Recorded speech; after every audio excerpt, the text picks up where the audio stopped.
Maaf Bu, yang pertama soal kesiswaan Bu ya. Bagaimana sistem penilaian dan pelaporan prestasi siswa di sekolah ini Bu? Sistem pelaporan untuk prestasi siswa Iya Bu. itu dilakukan oleh guru yang memang mengajar siswa tersebut. Misalnya untuk satu kali pembelajaran itu, kalau misalnya ini untuk semester ini ada dua model pembelajarannya, ada kurikulum K13, ada kurikulum IKM Merdeka, kurikulum Merdeka. Jadi untuk tahun ini kelas 1-4 itu kurikulum Merdeka, sedangkan kelas yang lain 2, 3 dan 5, 6 masih kurikulum K13. Untuk penilaiannya berbeda. Untuk kurikulum Merdeka mungkin lebih tepatnya nanti dijelaskan oleh guru yang bersangkutan. Kalau untuk saya sendiri itu ada ngajar di kurikulum K13. Untuk penilaian itu diambil per sub. Untuk penilaian siswanya, misalnya dalam satu tema itu, kalau misalnya di SD itu ada 9 tema, untuk semester 1 5 tema, semester 2 4 tema. Setelah pembelajaran satu tema itu dibagi lagi, ada 3. Kalau kelas tinggi itu ada 3 sub, kalau kelas rendah ada 4 sub. Jadi dalam sub itu ada 6 PB lagi. Jadi dalam satu sub 6 PB, setelah 6 PB itu selesai diberikan 1 kali UH. Jadi kalau dalam satu tema ada 3 kali UH. Itu khusus untuk kurikulum K13. Tapi kalau untuk kurikulum IKM nanti boleh ditanyakan kepada guru yang bersangkutan karena lebih paham. Nah, saya kurang paham juga. Lebih spesifik ya Bu ya? Ya, lebih spesifiknya kalau misalnya antara sebelum penilaian semester nanti ada diberikan juga ujian tengah semester. Ya, kayak gitu aja kalau penilaiannya. Baru nanti ya akhir semester. Jadi kalau penilaian itu ada 3, ada UH, ada penilaian UTS, ada yang semester. Gitu. Itu untuk yang kurikulum Merdeka Bu ya? Kurikulum Merdeka sama kurikulum K13. Tapi kayaknya kemarin tuh kalau kurikulum Merdeka, kayak mana Ibu Lina kurikulum Merdeka Ibu? Kayak mana penilaiannya?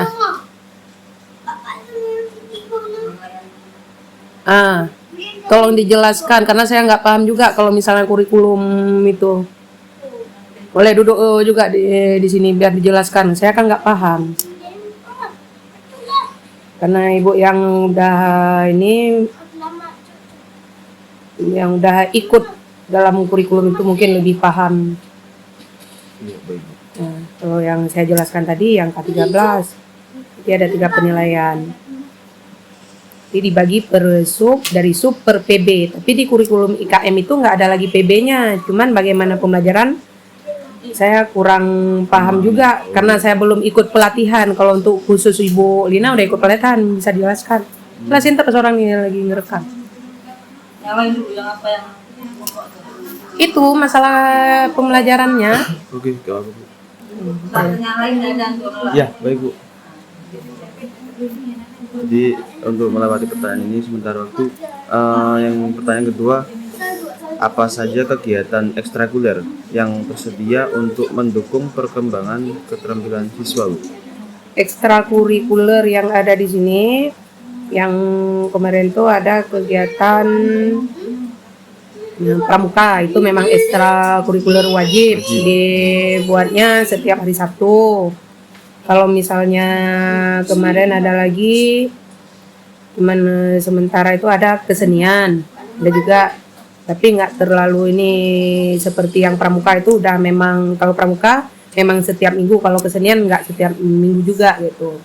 Jadi kapan misalnya dibuat ada jadwal khusus, nggak ada khusus tiap minggu. Terus ada kegiatan satu lagi, Dinia. Kegiatan Dinia itu udah dijadwalkan. Itu dalam seminggu ada 3 hari. Ya, dalam seminggu ada 3 hari kegiatan Dinia yang diikuti oleh kelas 4, 5, 6. Yaitu kalau ekstrakurikuler. Untuk mendukung akademik tentang keagamaan tuh. Nah, keagamaan kalau misalnya untuk Dinia tuh. Baik.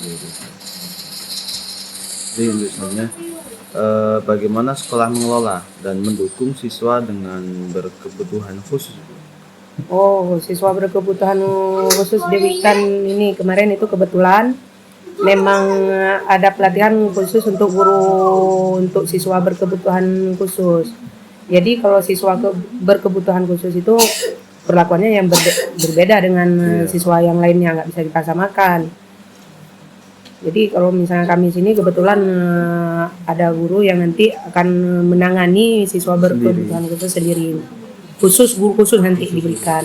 Biarpun gurunya bukan khusus nanti guru ini, tapi udah ada diberikan pelatihan-pelatihan yang bisa mendukung dia untuk mengajar siswa berkebutuhan khusus gitu. Baik. Nah, gitu. Jadi kok semisal tentang khususnya atau apa ada kelas sendiri atau gimana? Kalau kelas sendiri nggak ada, paling siswanya aja yang diajarkan misalnya tentang apa gitu. Nanti diberikan kepada guru itu untuk pembelajarannya.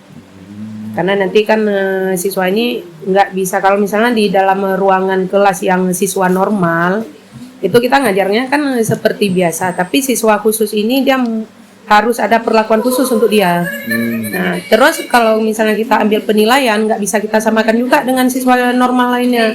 Karena dia kan memang memiliki keterbatasan. Biarpun ada siswa berkebutuhan khusus kan nggak mesti yang kurang, ada yang lebih juga. Tapi kalau untuk yang terlalu lebih nggak ada. Tapi kalau untuk kurang ada. Karena terkadang orang berpikir kayak gini, siswa berkebutuhan khusus itu anak yang IQ-nya rendah. Atau ini biasanya orang kan seperti itu, tapi enggak. Orang yang sangat jenius, sangat pintar pun itu berkebutuhan khusus. Nah, sebenarnya itu. Cuman untuk sekarang udah ada guru yang ditunjuk khusus untuk melayani siswa berkebutuhan khusus. Biarpun tidak ada kelas, karena kenapa? Di sini pun nggak banyak siswa berkebutuhan khusus, entah cuma 2 orang kalau nggak salah saya. Dan guru itu harus punya sertifikat khusus ya Bu, resmi. Kalau sebenarnya kalau itu guru yang khusus harus memiliki sertifikat itu mungkin ada di SDLB. Karena sekolah kita bukan SDLB itu, kalau misalnya guru ini mengikuti pelatihan-pelatihan yang untuk mendukung kemampuan dia untuk melayani siswa berkebutuhan khusus saja. Berarti setiap guru punya hak untuk itu Bu ya. Maksudnya?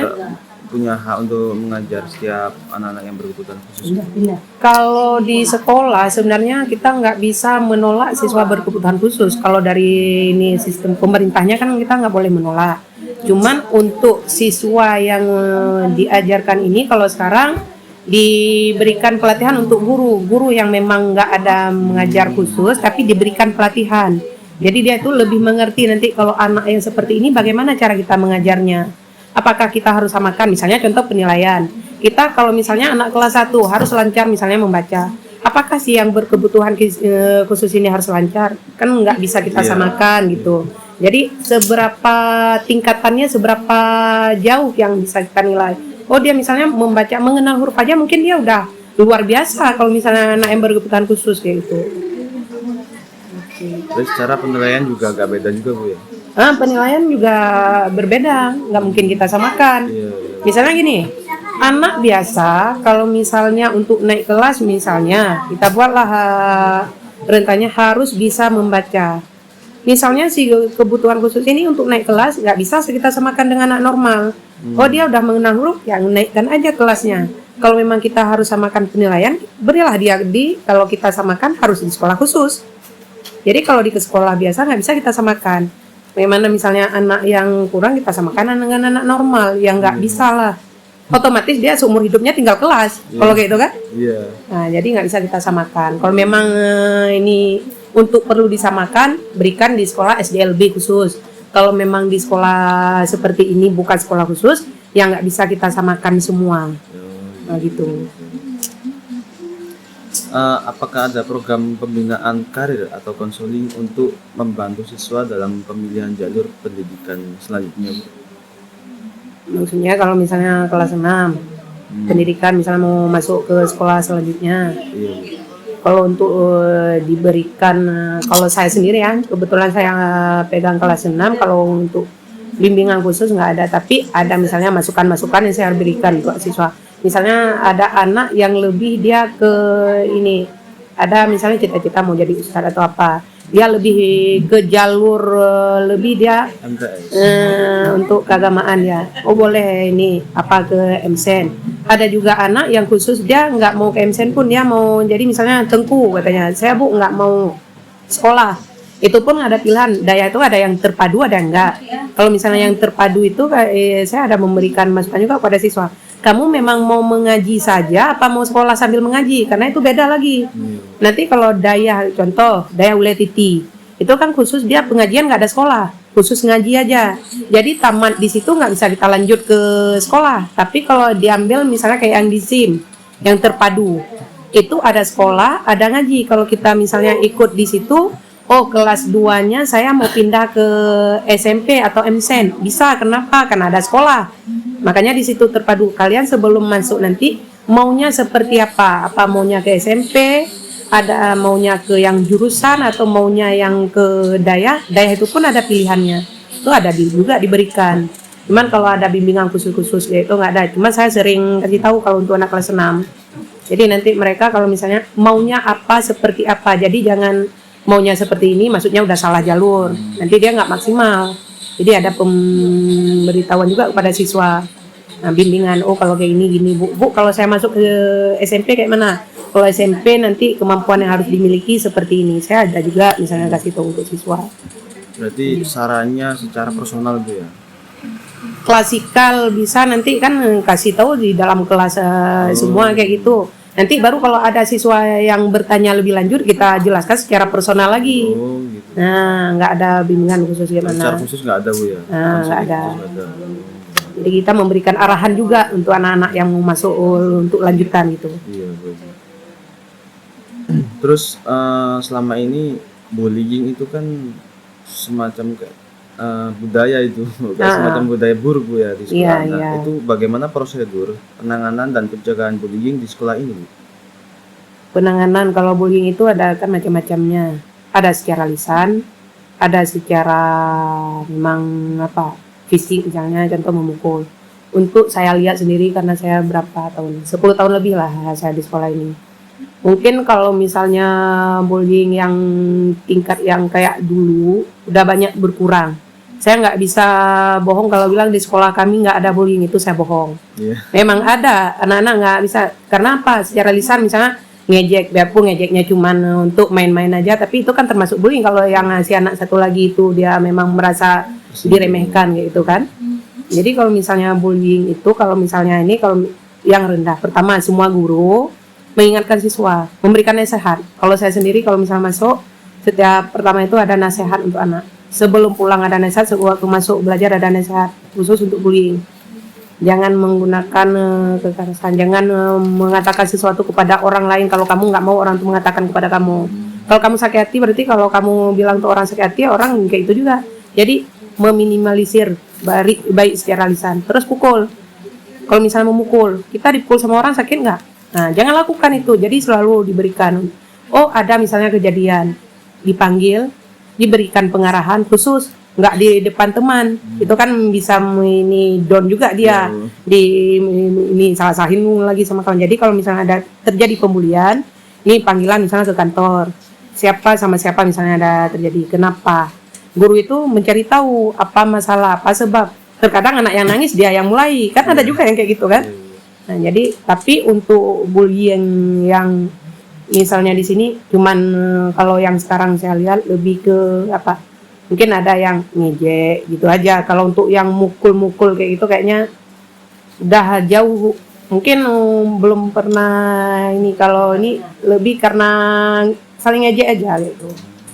Nah, misalnya dia ngomongin nama ayah kami gitu, bukan ngomong katain nama ayah juga kan anak-anak ini Ngecekin merasa lah, diiniin gitu, merasa tersinggung. tersinggung, jadi kayak gitu aja. Berarti indeks dari tiap tahun itu makin menurun soal bullying. Alhamdulillah kalau untuk bullying semakin menurun. Kalau dulu misalnya bullying, kalau misalnya anak-anak tuh sampai berantem sampai luar biasa, apalagi kalau sempat anak-anak yang umurnya udah besar gitu. Jadi kalau udah berantem kitanya aja udah ngeri juga liatnya. Tapi kalau udah kesini udah sangat-sangat jauh sekali berkurang. Dari 10 tahun dari saya di sini, dari pertama, kedua, sampai sekarang.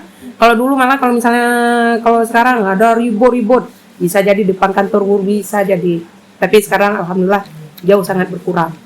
Memang kalau bullying tetap ada. Paling itulah guru memberikan nasihat di kelas semuanya guru. Kalau memang ada yang misalnya ada yang melakukan gitu, guru memanggil ke kantor, berikan nasihat khusus.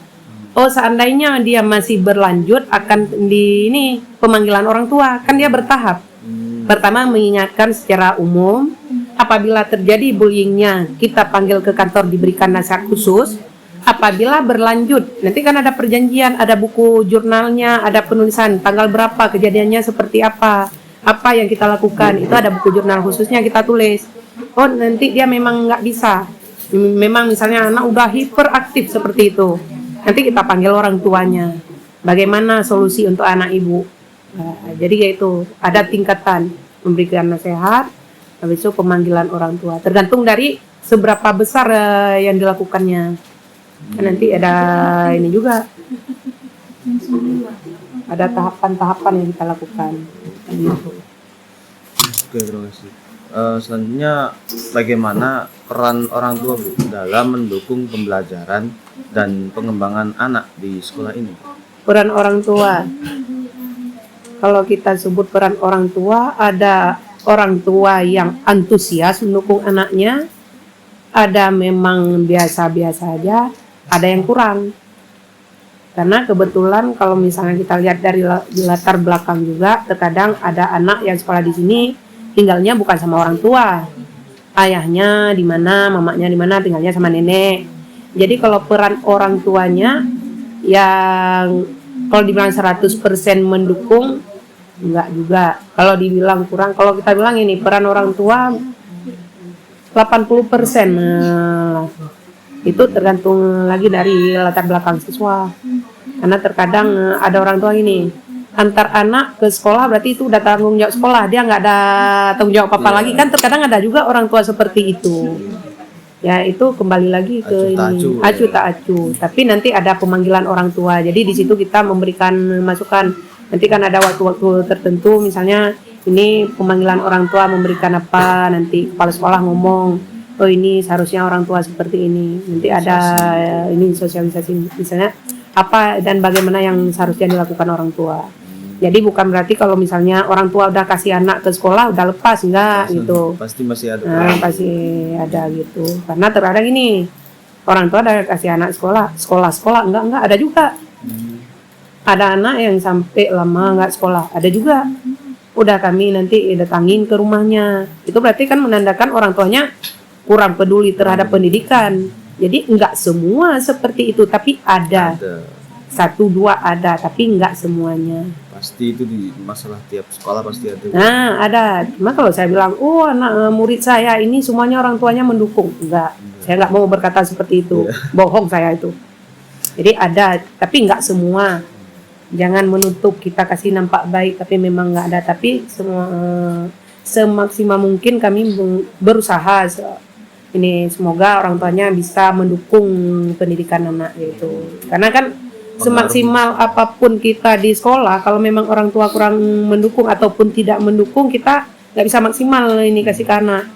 Contoh, kita maksimal anak, kita suruh ini, kita berikan pelatihan, kita berikan nasihat sampai ke rumah. Orang tuanya gitu, kita misalnya gini, jangan berkata kasar. Nah ini contoh ya, jangan berkata kasar. Anak depan kita nggak berkata kasar, kita nggak ngomong kasar ke anak. Tapi di kata-kata orang tua anak di rumah kasar dia akan ikut.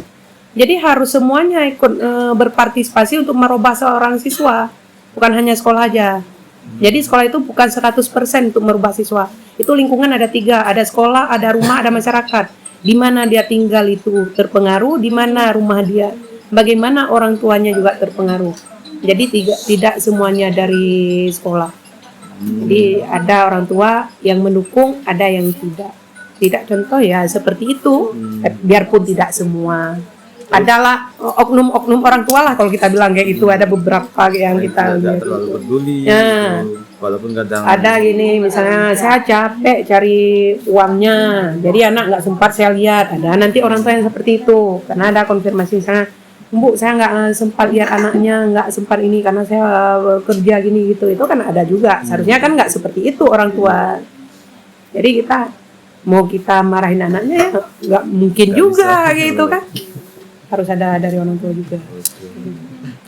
Untuk pertanyaan terakhir Bu, apakah ada layanan bimbingan dan konseling tersedia bagi siswa yang menghadapi masalah sosial dan atau emosional Bu?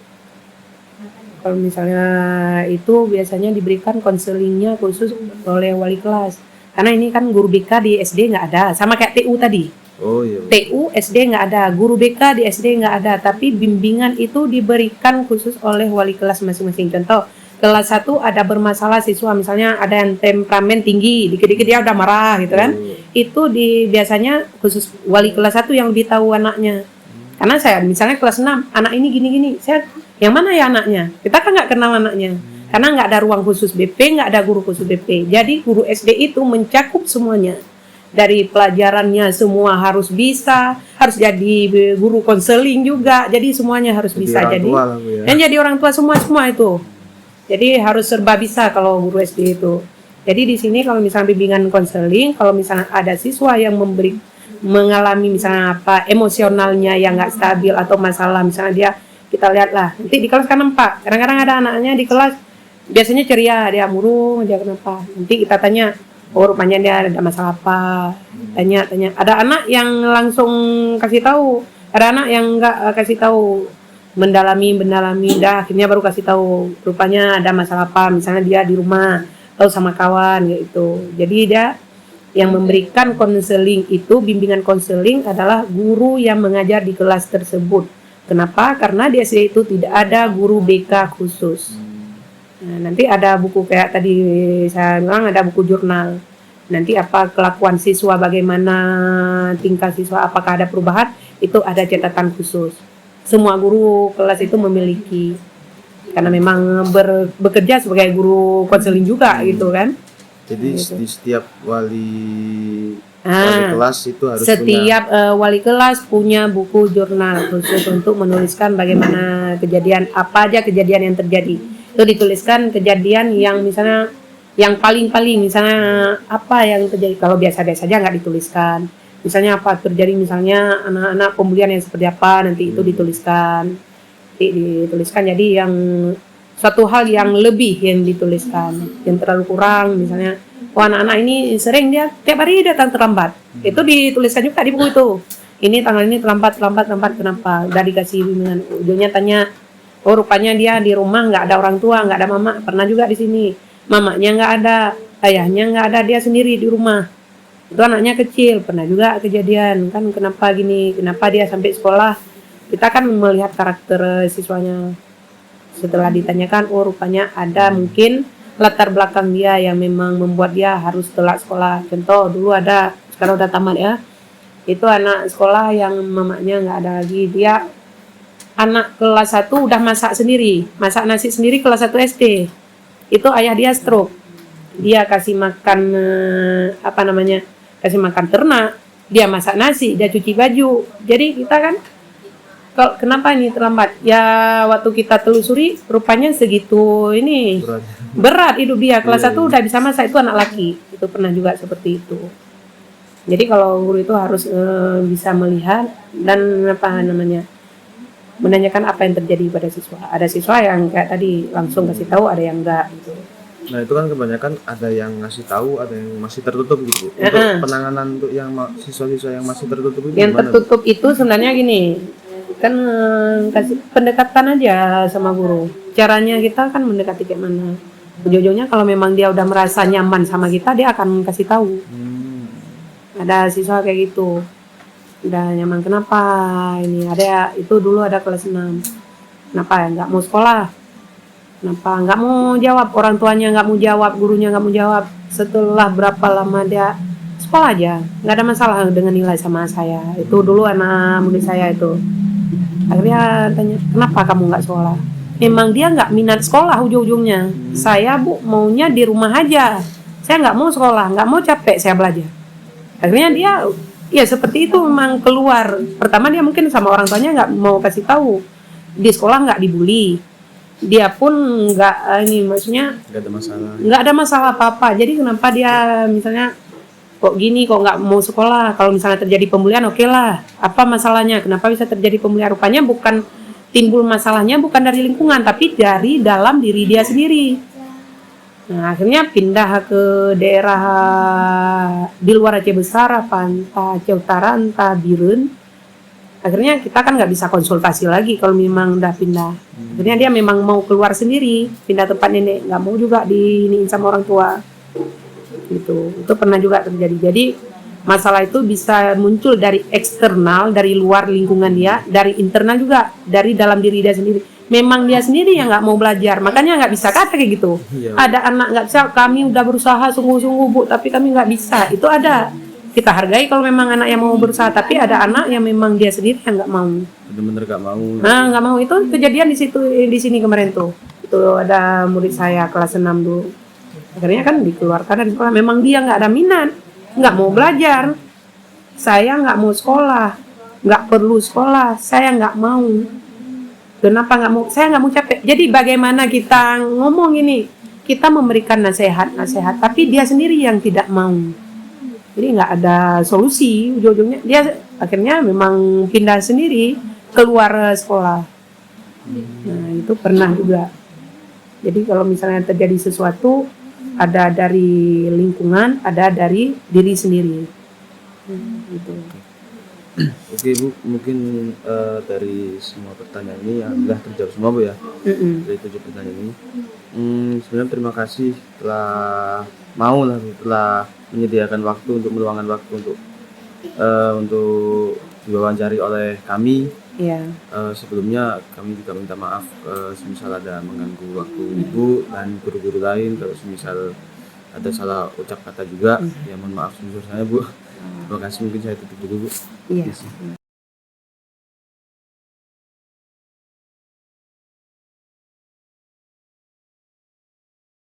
I'll bring it down.